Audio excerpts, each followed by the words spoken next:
STV news కు స్వాగతం. ముందుగా హెడ్లైన్స్. ఇప్పుడు ఒక షార్ట్ బ్రేక్ తీసుకుందాం. Welcome back. బులెటిన్ ముగించే ముందు హెడ్లైన్స్ మరోసారి చూద్దాం. ఇవి ఇప్పటివరకు ఉన్న అప్డేట్స్. మరో బులెటిన్లో మళ్ళీ కలుసుకుందాం. అంతవరకు సెలవు. నమస్కారం.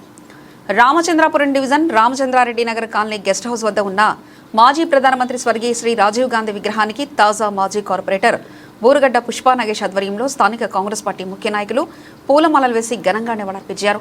ఈ సందర్భంగా రాజీవ్ గాంధీ దేశానికి అందించిన సేవలను కొనియాడారు. అనంతరం బూరుగడ్డ పుష్పా నగేష్ మాట్లాడుతూ భారతదేశానికి ఆధునిక సాంకేతిక యుగంలో నడిపించిన ఐటీ విప్లవ పితామహుడు రాజీవ్ గాంధీ అన్నారు. 18 ఏళ్లకే యువతకు ఓటు హక్కు కల్పించి రాజకీయాల్లో యువశక్తికి భాగస్వామ్యం కల్పించారని, పంచాయతీరాజ్ వ్యవస్థ ద్వారా గ్రామ స్వరాజ్యానికి పునాది వేసిన మహోన్నత నాయకుడని కొనియాడారు. భారతరత్న రాజీవ్ గాంధీ ఆశయాలు, ఆశీస్సుల స్ఫూర్తితో ప్రజాసేవలో కాంగ్రెస్ పార్టీ బలోపేతంలో ఎల్లప్పుడూ ముందడుగు వేస్తామని ప్రతిజ్ఞ చేశారు. రాబోయే రోజుల్లో కాంగ్రెస్ పార్టీ ఆధ్వర్యంలో నవభారత నిర్మాణానికి పునరంకితం కావాలని పిలుపునిచ్చారు. నమస్కారం. రాజీవ్ గాంధీ పుట్టినరోజు సందర్భంగా ఇక్కడ ఉన్న నా కార్యకర్తల కుటుంబ సభ్యులకి పేరు నా శుభాకాంక్షలు తెలియజేస్తూ, మరి ఎన్నో సంక్షేమ పథకాలు కానీ, మరి ఇప్పుడు సత్యన చెప్పినట్టుగా మరి 18 సంవత్సరాలకు ఓటు హక్కు కల్పించడం, మరి కంప్యూటర్ తీసుకురావడం, మరి ఎన్నో సేవలు ప్రధానమంత్రి ఉండగా ఎన్నో సేవలు చేసిన వ్యక్తి.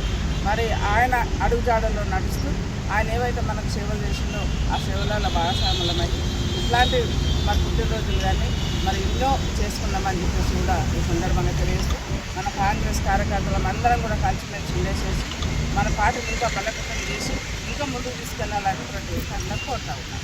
కార్యకర్తలు ఇక్కడికి ఇచ్చేసి మన గౌరవనీయులు రాజీవ్ గాంధీ యొక్క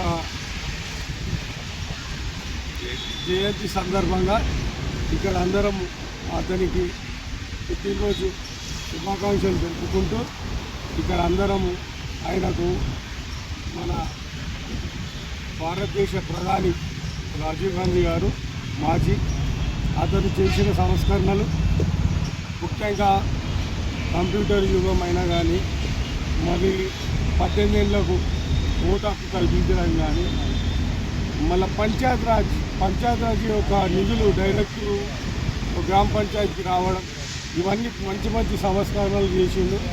అదేవిధంగా కాంగ్రెస్ పార్టీని బలోపేతం కూడా చేయడం ఆయన ద్వారా జరిగింది.